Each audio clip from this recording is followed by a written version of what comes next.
नमस्कार दोस्तों। आज हम बात करेंगे moving charge in magnetic field. जैसा कि आपने प्रीवियस लेक्चर में देखा कि आपका अगर एक चार्ज किसी मैग्नेटिक फील्ड में ट्रैप हो गया तो round round round round round and round क्या करता है, मोशन स्टार्ट कर देता है। अब हम उसी चीज को और एक्सटेंड करते हैं आगे की साइड, और उसमें अब हम क्या करेंगे, मैंने आपसे कहा कि भाई अब देखो मैग्नेटिक फील्ड लाइंस आप इधर से इधर की साइड निकलो ऐसे। बहुत ध्यान से देखिएगा, बहुत मजा आने वाला है। ये आपका मैग्नेटिक फील्ड लाइंस है। ये मैंने मैग्नेटिक फील्ड लाइंस इधर से इधर बना दी। मैंने बोला था, प्रीवियस लेक्चर बता दिया था कि मैग्नेटिक फील्ड लाइंस कहीं से कहीं भी जा सकती है। अब जैसे इस तरीके से जा रही है तो इधर मैं क्या मान लूंगा, नॉर्थ से निकली और साउथ में चली गई। अब हो सकता है यहाँ पे क्या हो सकता है, मैंने हॉर्सशू मैग्नेट रख दिया। मैग्नेट में तीन चार तरीके के होते हैं, इस तरीके से मैंने हॉर्सशू मैग्नेट रखा, एक तो साउथ और बीच में मैग्नेटिक फील्ड लाइंस। तो ये बात आप अभी आगे देखेंगे। मेन यहाँ पे जो मैं बात करने वाला हूँ वो आज बात बहुत मजेदार होने वाली है। वो मजेदार बात ये है कि मैं यहाँ से एक पॉजिटिव क्यू चार्ज इसके अंदर एंटर कराऊंगा, लेकिन ट्विस्ट ये होगा कि इस मैग्नेटिक फील्ड लाइंस के परपेंडिकुलर एंटर नहीं कराऊंगा। तो मैं क्या करने वाला हूं, आइए चलिए देखते हैं। मैंने क्या किया, एक चार्ज यहां पे लिया और यहां से मैंने चार्ज को अंदर की साइड एंटर कराया, और जैसे ही मैंने चार्ज को अंदर एंटर कराया तो यहां पे चाहे यहां पे कहीं पे भी आप चार्ज को, मैंने मान लिया कि मैंने यहां से एंटर कराया, ये चार्ज था और मैंने इसको एंटर कहां से कराया, यहां से। अब जब इसकी एंट्री हुई तो वो जो एंट्री हुई इसके अंदर वो आपकी ऐसे ना होके वो एंट्री आपके एक सर्टेन एंगल पे हुई। किस पे हुई, सर्टेन एंगल पे। तो इसका मतलब ये हुआ कि मैंने किसी एंगल थीटा से इसे अंदर की साइड एंटर करा दिया और इसकी वेलोसिटी v थी। तो मैंने आपसे कहा, और ये क्या है, प्लस क्यू चार्ज है। अब ये एंटर अंदर किया और इस मैग्नेटिक फील्ड लाइन से एक सर्टेन एंगल पे एंटर किया। अब इसमें क्या होगा, आप ध्यान से देखिए तो आपको पहले भी पता होगा, अगर आप 11th में पढ़े होंगे कि इसका एक कंपोनेंट जो टूटेगा या ब्रेक होगा वो v cos थीटा होगा और इधर की साइड v sin थीटा होगा। ये कैसे होगा, ये आप फर्स्ट चैप्टर में वेक्टर में पढ़ते हैं, ठीक। अब मैं आपसे ये कह रहा हूं कि भाई देखो प्रीवियस लेक्चर में मैंने ये बताया कि अगर मैग्नेटिक फील्ड लाइन और आपका वेलोसिटी चार्ज का अगर ये दोनों परपेंडिकुलर है तो जो फोर्स है वो तीसरे प्लेन में मिलेगा। पहले अंदर और बाहर, इनवर्ट और आउटवर्ड मैग्नेटिक फील्ड में आपने देखा चार्ज हमेशा राउंड एंड राउंड ऐसे ऐसे सर्कुलर मोशन कर रहा था। अब क्या है कि मैग्नेटिक फील्ड लाइंस ऐसे ना जा रही है ना ऐसे आ रही है, तो क्या हो रहा है, मैग्नेटिक फील्ड लाइंस अब ऐसे जा रही है और चार्ज मेरा ऐसे जा रहा है। बात समझ में आ रही सबको। अब मैंने आपसे कहा कि मैग्नेटिक फील्ड लाइंस के एक तो डायरेक्शन में ही है कंपोनेंट इसका, तो मानी सी बात है, आपको पता है F equal to q v cross B होता है, और ये क्या होता है, F B equal to q v B sine theta.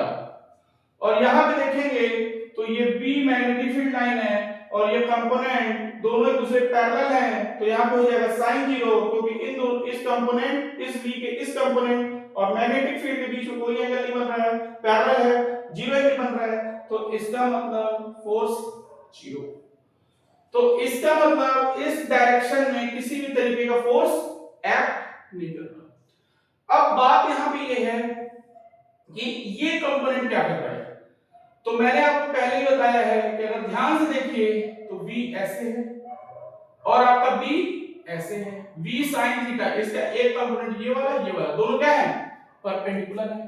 अब मैंने आपसे कहा कि आप एक काम करो, इससे इसको इस तरीके से थप्पड़ मारो इसके अकॉर्डिंग, तो आपका क्या होगा, ये थंब अंदर जाएगा और जब थंब अंदर जा रहा है तो ये क्या दिखाएगा, आपकी एक डायरेक्शन दिखाएगा क्रॉस प्रोडक्ट से। और अगर मैं आपसे कहूं कि भाई वही वाला काम स्टार्ट कर दो, ऐसे फोर लाइंस आपकी मैग्नेटिक फील्ड लाइंस, और ये आपका वेलोसिटी ऑफ चार्ज और करंट। तो ये देखो ऐसे रख दिया, तो जो मेरा पाम है वो फोर्स देगा, तो यानी फोर्स अंदर की साइड दिखा रहा है। बात समझ में आ रहा है? अगर लेफ्ट हैंड रूल से देख लें, एक बार तो मैंने इससे जस्टिफाई कर लिया, फोर्स अंदर की तरफ दिखा रहा है, यानी फोर्स अंदर जाएगा, फोर्स अंदर जाएगा, और ये ऐसे जा रहा है, वेलोसिटी कैसे है, फोर्स अंदर है, तो कैसे बनेगा ये देखो, ऐसे घूमेगा। कैसे घूमेगा? ऐसे घूमेगा। इसका मतलब ये मैग्नेटिक फील्ड लाइन हो गई, ये वेलोसिटी हो गई चार्ज की, और ये घूमेगा कैसे? ऐसे, यानी इस प्लेन में वो आपको सर्कल दिखेगा, इस वाले प्लेन में, ठीक। और मैग्नेटिक फील्ड लाइंस किसमें है? मैग्नेटिक फील्ड लाइंस आपको ऐसे और भी ऐसे दिख रहा है, और जो सर्कल दिखेगा इधर से आपको सीधा स्ट्रिप दिखेगा, यानी ऐसे दिखेगा, ऐसे ऐसे।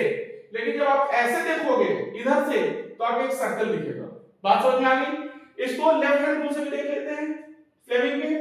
तो ये आपका बी हो गया, है ना, ये आपका करंट या वेलोसिटी, ये बी, और ये आपका फोर्स दिखा रहा है थंब। तो इससे भी पता लग रहा है कि अंदर की साइड ही फोर्स लगेगा, और जो अंदर की साइड फोर्स लगेगा, तो मैंने पहले बताया, जो ये डायरेक्शन आपका थंब दिखा रहा है उधर की साइड फोर्स लगेगा, और ये जब गोल गोल गोल गोल राउंड एंड राउंड ऐसे ऐसे घूमना ये शुरू करेगा ट्रैक होके, तो इसका जो डायरेक्शन होगा फोर्स का टुवर्ड्स द सेंटर होगा, और उसी को सेंट्रीपिटल फोर्स के नाम से जानते हैं।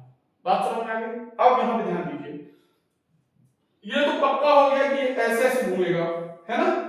अब देखिए मैं इसको घुमा के चार्ज को आपकी तरफ लाऊं, तो वो ऐसे ऐसे राउंड कर रहा है, ऐसे ऐसे। बात समझ में आ रहा है? ऐसे ऐसे घूम रहा है, ठीक है, ऐसे ऐसे इसमें घूम रहा है। अब इसमें क्या होगा कि जब ये ऐसे ऐसे घूमेगा, तो ये तो पक्का हो गया कि एक लूप बना रहा है इस तरीके से। लेकिन आप ध्यान से देखिए, तो ये इसके साथ में है। मेरी बात समझ में आ रही है? लेकिन इसका ये कंपोनेंट जो है v cos थीटा, ये लूप बनाने के साथ इसको ठेल के आगे भी ले जाएगा। v cos थीटा से वेलोसिटी से वो लूप आगे बढ़ेगा। कैसे चार्ज आगे बढ़ेगा? देखिए ऐसे ऐसे ऐसे ऐसे, यानी वो हेलिकल शेप में आगे की साइड बढ़ेगा। और अगर मैं इसका लूप बनाऊं तो कैसे बनेगा वो आप भी देख लीजिए।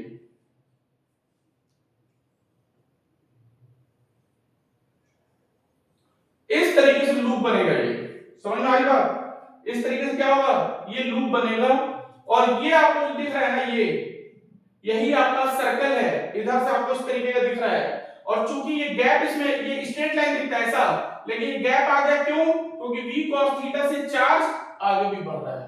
तो इसके अंदर दो कंपोनेंट लग रहे हैं, एक कंपोनेंट इसको सर्कुलर मोशन करा रहा है ना, और वो भी कैसा? Uniform circular motion. क्यों? क्योंकि जो फोर्स है उसमें डायरेक्शन चेंज हो रही है, और उसकी क्या, उसमें फोर्स के कारण डायरेक्शन चेंज हो रहा है, वेलोसिटी चेंज नहीं हो रही है, एक्सेलरेशन नहीं आ रहा है। तो इसका मतलब यूनिफॉर्म सर्कुलर मोशन है, और साथ ही साथ v cos थीटा उसको ढेर के से यानी धक्का देके आगे ले जा रहा है, घसीट के। तो इसका मतलब एक हेलिकल शेप इसके अंदर बनेगा, और ये ऐसे ऐसे ऐसे ऐसे जाएगा। क्लियर होगी बात? अब मैं आपसे कहूं इन दोनों के बीच की दूरी, तो आप इसको क्या बोलते हो? पिच। इसको किससे दिखाते हो? p। और इसको क्या बोलते हो? P I T C H, इसी को पिच के नाम से जानते हैं। ये बात सबको क्लियर हो रही है? समझ में आ रही सबको बात? आनी चाहिए, नहीं आ रही तो आनी चाहिए आपको ये बात, ठीक है। और ये पिच यहां पे बराबर होगा, हर कॉइल के लिए पिच बराबर होगा।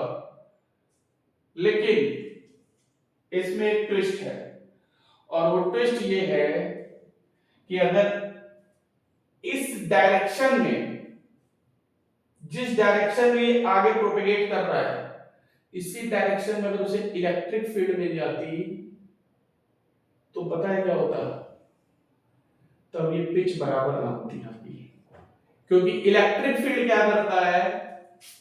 F equal to Q into E, ठीक, और F इक्वल टू होता है ma, तो A equal to QE by M। तो इसका मतलब इस एक्सेलरेशन से ये पार्टिकल आगे बढ़ता, अगर यहाँ इलेक्ट्रिक फील्ड मिल जाती तो। और जैसे ही इसको एक्सेलरेशन मिलता तो पहले क्या होता, ये पिच होती, दूसरे में ऐसे बनता। देखिए मैं आपको एग्जांपल दिखा दे रहा हूं, ऐसे ऐसे ऐसे ऐसे बनता। इन दोनों के बीच में पिच देख लीजिए, इन दोनों के बीच में पिच देख लीजिए, है ना। और ये और बड़ा हो जाता आगे जाके, ये ऐसे हो सकता था, ये ऐसे हो जाता। तो आप ध्यान से देखिए, यहां से यहां तक की दूरी देख लीजिए, यहां से यहां तक की दूरी देख लीजिए, यहां से यहां तक की, यानी इसमें पिच चेंज हो रहा है।